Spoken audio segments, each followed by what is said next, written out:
Takže čaute všetci, chcel by som vám predstaviť takú trošku novinku, tento kachon od značky Taikon s označením TKD OHC32.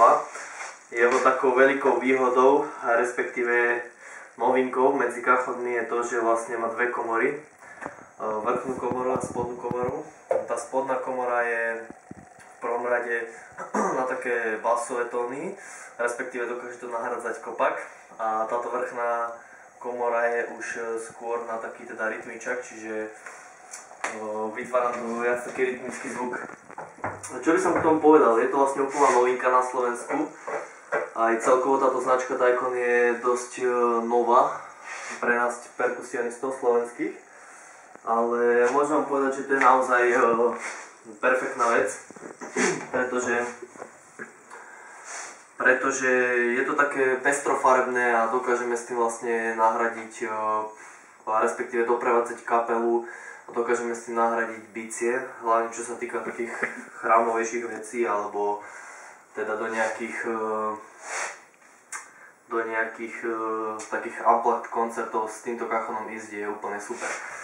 Takže čo vám k tomu poviem, no asi myslím si, že stačí zahrať. Takže aj tá samotná tá doska teda, hracia sa nám teda, ako môžete si aj všimnúť, sa nám takto predeľuje na tú spodnú časť, kde tvoríme skôr basovejšie tóny a na tú vrchnú časť, kde tvoríme aj také tóny ako rytmičak. Takže ja si vám zahrám.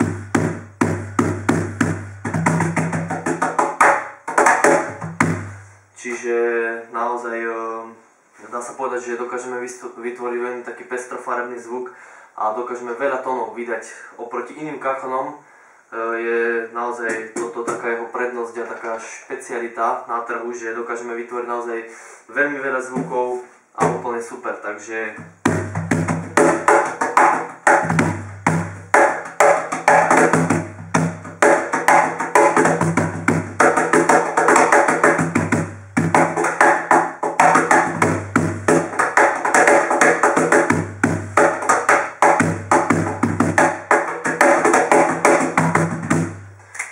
som využil, dá sa povedať, iba tú spodnú dosku, kde sú tie basové tóny, respektíve ten kopak.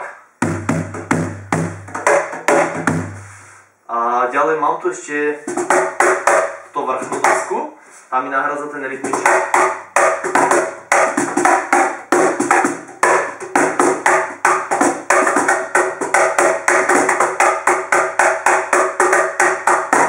Čiže naozaj je to úplne super, dá sa tu vytvoriť perfektná kombinácia.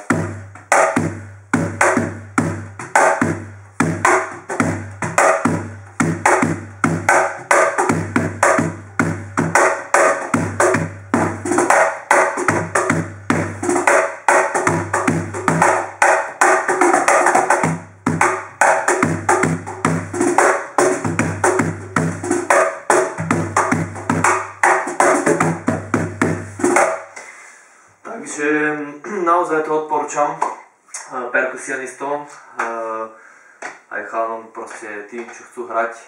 Tento kachon, myslím si, že aj tá hodnota, aj tá cena toho kachonu je veľmi priateľná a dostupná, si myslím, pre každého.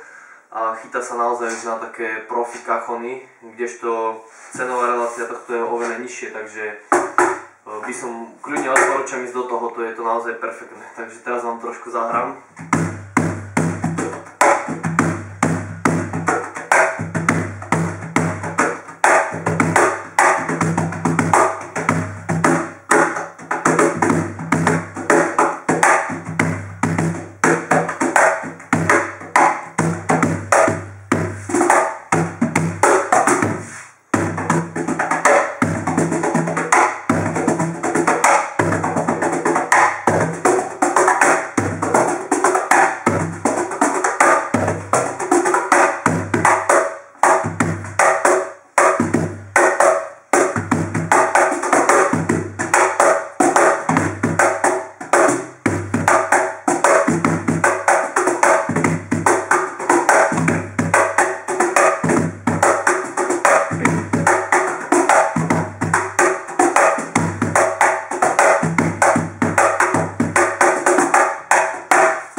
Asi toľko.